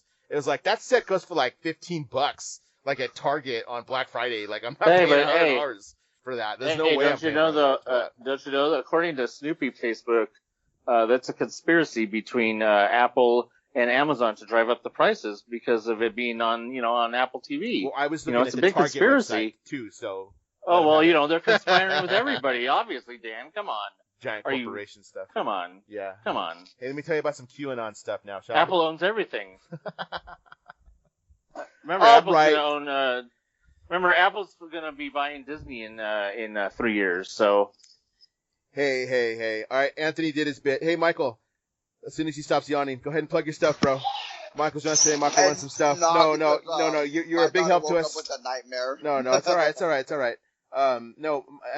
Michael helped us drive up some numbers for the last episode. Thank you for that, bro. Go ahead and plug what you got going on, your different stuff. Of course, you can follow me on Facebook or follow me Michael Disney. You can follow me mostly for my Disney EDM. Sometimes I do a Disney music show, but once October 1st hit and I knew that it would affect all live music coming in, and I've gotten flagged for a lot of songs, and of course, Magical Mix, I got flagged for that, even before October, so I'm kind of down right now, so beyond that, that's pretty much it. Just follow me there. If you want to check out my EDM mixes, you can go ahead, Mixcloud/Koeib, Koeib, and that's pretty much it. If not, you can follow me at my Facebook group at Disneyland. It's a big family. And if you like Knott's and Knott's food, you can go and check us out at Knott's Eats and Treats. I mean, we clown Michael a lot because we're friends. So you'll notice the inside jokes that we throw back and forth at each other. But his group is really it's the positive Facebook group online. They don't put up with the BS. There's no drama. You won't see political posts like that. I try to keep everything pretty positive. So in a world where it is hard to find a positive Disney group, the Disneyland, it's a big family group, is actually a really, really positive group. So yeah, thank you, man. Thanks for the help. Thanks for joining us today. Yeah, no problem. Anytime. I love Knott's. I love Disneyland. And now that I do events at Knott's, I know a little bit more behind the scenes. So it's good to know, especially running groups and meeting a lot of higher ups and just employees. When I did my events, I know a little bit more. So for me, wanting to go as a high risk, I really want to go. But a lot of them are just like, don't take a chance, Mike, no matter what. So I did. Hey, real quick, man. Hey, you've had too many close calls in the last couple of years for you to be risking that shit. So just stay your ass at home. I'm not going nowhere. I've been stuck here for 8 months. I only went to the beach during a weekday and an Airbnb and San Bernardino Mountains. That's it. That's it. Yeah, but his regular events, when he does have them, are pretty fun. They're pretty cool. They're all positive. We've been to a couple of the glow ones myself. I've taken my kids. Got to get out to that lightsaber when we get a chance. Sometimes the day just doesn't work for me, but autism awareness, all kinds of stuff. He's always got something going on. Pretty positive. Wait, you've never been to a lightsaber? No, I've never. It's just the day doesn't work out. Yes, wait. I've been to several of the glow ones. I've been to several. That's funny because that's the only ones I've been to. Oh no, wait, I glowed with Michael once. Yeah, you did once. Yeah, you did. But when I get the clear from Knott's, you definitely have to go to my glow one. Because that's going to, I guarantee when everything's back and I'm clear to do it, I'm going to look over 1,000 people, guaranteed. 1,000. Guaranteed. So, let's see what happens when we get the all clear. I say 2022. That's what I'm waiting for both parks. Probably full capacity. Yeah, we're probably looking at that full capacity. Yeah. Just to be safe. Takes 2 years for a pandemic. Take it from the history, people. Yep. Well, Yep. The bad thing is that one of my co-hosts that does the Star Wars, he moved to Florida, and he's at every Disney park every other day, and they just had I'm pretty sure you know them, Rantman, Galaxy's Edge Discord. Well, they did meetups at Disneyland, and they tried to pull one off. Was it on Friday where they actually had Ahsoka, the one that did the voice. She actually showed up last minute, and they had a little crowd, But still, me and my co-host were like, he went, and he said it was cool. But in general, that's not, we're all about our guests. And just to attempt something at 25%, no. We have to do full capacity because a lot of our events are regular people. They're pass holders, disability guests. We get all kinds. So in general, I have to respect my guests in general. So I have to wait till full capacity. And the reality is towards summer. So let's just say summer 2020. I called it, and I kept saying since March that if the Disney parks decide to open, I say spring, summer 2021. Because I go by history, and looking at the Spanish flu is a mirror image of what's going on, especially right now in the fall. I just want to make sure that everything's safe for all my guests and all my friends, because I wouldn't want to put you guys in jeopardy to support me and be like, no, I can't do that. You know, you guys are my real friends, and I don't want to do you guys dirty. Who are you? Oh. No, we haven't seen him in 8 months. I know, right? Yeah, we haven't seen him in 8 months. I'm still debating when I'm going to head back to the park when it opens. I probably will be back before the both of you. But I don't know. We'll see. I'm just playing it by ear. I've got no expectations on that. Just take it as it comes. Yeah. I just want a Ronto wrap, and then I'll leave. I might go to DCA, but I would not spend any length of time in Disneyland at all. Get the book and make it yourself. Oh no, I've heard of people who have made it from the recipe, and they say it's nothing like it. Ooh, you know what? I need to see if I can find the message, because one of my friends was the cook at Ronto Wraps. And they gave me all the details, so let me see if I can find that, and I'll get that to you. Handle that shit, yeah. All right, ladies, gentlemen, I think that brings us to an end. It's always good. It's always fun to go through a bunch of topics. There's no pressure on anything. Just go through and have a conversation. What do you think? This is what I think. This is what's going on. So, thanks for this, episode 3. We'll do it at some point. As soon as something else drops, we'll come out and be like, all right, let's do some more. If before nothing else, we'll get some news sometime on what Christmas tomorrow is going to look like. Yeah, I know. Now that we do this, it's going to be tomorrow. Before I actually drop this episode on the podcast or on YouTube, we'll get news on what more specifically is going to happen with Knott's, and then we'll figure out what's going to happen with Disneyland, or downtown Disney District, or however they're going to introduce Christmas, because damn well they're going to find some way to introduce Christmas, if nothing else, and just at least in merchandise. Hope so. We'll talk about that next time. So, all right, ladies and gentlemen, that'll do it for us. Right. Thank you for listening. As always, you can find us on the Extraordinary Culture Podcast anywhere you find podcasts. So, until next time, see you.